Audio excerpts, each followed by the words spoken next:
都幾複雜喎呢個語言系統。複雜㗎，你去到第二個區咧，你唔識講嘢。大家好，歡迎到90後生活投資頻道啊！咁今日呢，我隔離就有位朋友，咁呢，佢就喺外國讀書嘅香港人嚟嘅，係啦。咁佢依家同我哋一樣啦，都係喺新加坡做嘢啦。咁首先就介紹自己先啦。大家好，我係 Xavier。係，咁你之前喺邊度讀書嘅呢？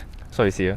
瑞士係講咩文多啊？主要嘅話係有兩個語言啦，一個就係法文，一個就係德文啦。如果靠近南邊嘅話，你意大利嘅話呢，咁就會講意大利文添嘅。瑞士要講嘅文都幾多喎。係㗎，係咯，都幾複雜喎呢個語言系統。複雜㗎，你去到第二個區咧，你唔識講嘢。好啦，咁今日咧就預備幾個問題嚟問你關於一啲新加坡嘅嘢嘅。好啊。咁第一個問題就係咧，你嚟新加坡幾耐？真係2年啦。真係2年咯，咁都一段唔短嘅時間啦。19年嚟嘅。係啦，當初係點解會選擇嚟新加坡做嘢嘅咧？因為一嚟近翻香港啦，二嚟咧為咗華人社區容易融入多啲咯，加埋呢度嘅 entry level 嘅 pay 都唔差嘅，相對於香港嚟講。啱先講 entry level 個 pay 啦，即係個人工都唔差。但係如果喺瑞士嘅話 ，entry level 通常係幾錢人工？咁就好高啦，可能就4000蚊稅啷，大概32000蚊港紙左右㗎。咁都幾高喎。係啊，但係佢稅係咪都好高啊？嗰邊？稅啊，都偏高嘅，相對於香港同埋新加坡嚟講，因為香港同埋新加坡都係低稅率嘅地方。但係物價方面咧，瑞士會唔會好高啊？因為聽講嗰邊麥當勞一個餐啊都要100幾蚊港紙喎，好似。係啊，真係貴啊麥當勞，物價偏高咯。新加坡相對嚟講真係會平好多，如果係平時生活嘅話。同即係負擔到先啦。冇錯啦，就唔會好大壓力啦。新加坡生活嘅話。咁你以前讀書嗰時咧，平時喺瑞士食飯咧，一餐要幾多錢左右咧？平時讀書嘅話，通常學校包咗嘅，我唔敢出去食飯，太貴，因為真係一碗飯話都要成1蚊到3蚊稅啷，真係大概24蚊港紙。一碗飯24蚊港紙。係啊，如果一餐飯咁計咧？一餐飯啊，睇下你食咩餐咯，想食咩 level 咯，即係可以去到每個人800蚊，即係食一餐邊爐啊都有㗎。咁如果呢個新加坡菜飯嘅 level 喺瑞士，通常要幾多錢咧？你覺得？呢度3蚊至5蚊，呢嗰度可能都要10蚊到。哇！我覺得都貴咗1倍有多喎，真係好誇張喎。但係當初去畢業嘅時候咧，有冇諗過留喺瑞士做嘢咧？一開始我當然有啦，但係之後就冇咗念頭。點解啊？有咩原因啊？背後最主要係文化上啊，同埋語言上啊，比較難同當地人去溝通咯。就比較難揾工，加埋當地人可能偏向都係揾翻當地嘅人士多啲。明白。咁新加坡真係好似有啲 expat friendly 嘅，即係佢都好歡迎外國人入嚟做嘢嘅。係啊，起碼見到唔止，即係都幾多唔同國家人喺度做嘢啊。冇錯。同埋新加坡嘅文化應該都幾容易融入啦，因為大家都可以講英文啊嘛。係啊，再唔掂啊咪講中文啦。係啦，同埋呢邊華人都好多，講中文都得。咁你都喺新加坡生活咗2年有多啦，咁你有冇啲嘢咧？你係好欣賞新加坡嘅咧？安全咯，治安真係超級好。完全唔驚夜晚係出，即係周街行咯。聽聞你係住呢個嘅冷附近嘅喎。係啊，雖然係帕拉巴，但係都近嘅冷，通常都會去嗰度食嘢。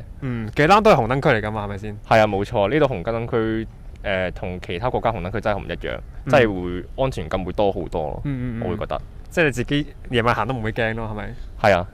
完全唔使擔心。好啦，啱先講到其他國家啦，咁其實有咩國家你係去過，但係你係覺得治安冇咁好嘅咧？可能會覺得法國咯，同埋巴塞隆拿咯。因為我喺巴塞隆拿俾人搶過嘢。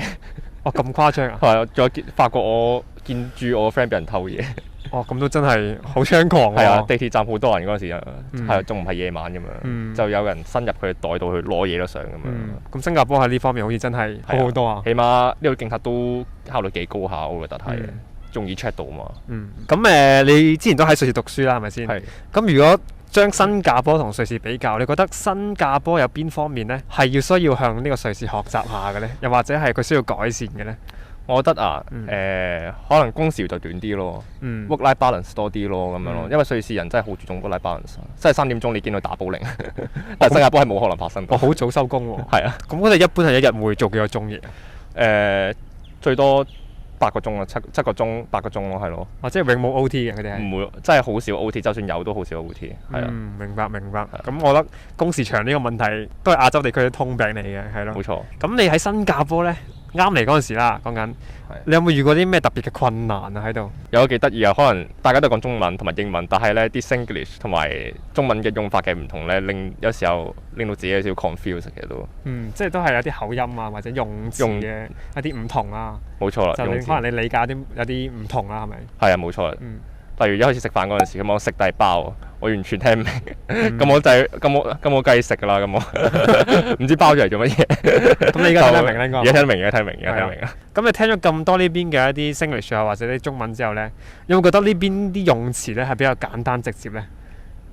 都有㗎，啲英文咧比較直接啲咯，can 啊，又簡單又講到精髓，冇錯啦，係咪先？有新加坡風味。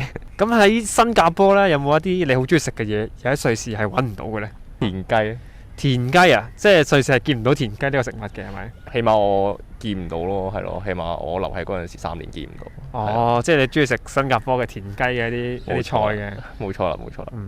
咁問翻少少民生啲嘢先，就係咧，你覺得瑞士啊同新加坡嘅公共交通嚟對比嘅話咧，邊個國家係做得好啲嘅咧？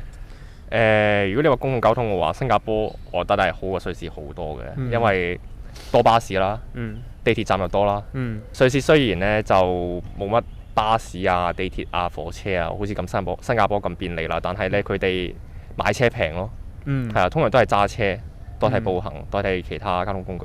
即係通常瑞士嘅人都會有自己架車嘅。冇錯啦，新加坡車真係貴咗少少，相對於瑞士嚟講，但係交通真係好方便。平時搭巴士嘅話，咁住方面咧，覺得新加坡咧同瑞士啊有咩唔同咧？新加坡可能有 condo HDB 啊，高樓住宅啊，但瑞士係冇嘅咯，冇 condo 呢樣嘢，好少 condo 呢個 concept 啊，係咯。即係佢哋都唔會有一個 condo 入邊有好多設施咁樣嘅設計嘅。冇啊，佢哋通常都係 house 啊咁咯。哦，明白。但係瑞士方面應該風景會多好多嘛，因為國家都比較大嘛。冇錯啦，自然環境多啲咯，我會覺得。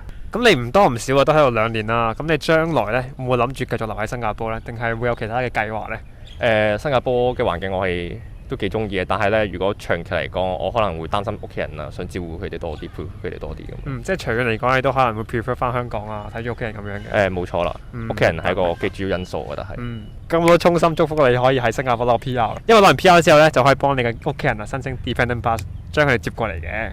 希望啦，勝利貴。好，咁今日 video 咧到呢度就結束啦。咁希望大家中意條片啦。咁如果中意我哋嘅 channel 嘅話咧，記住有 like、subscribe 同 share 我哋 channel 啦。我哋下次見，拜拜。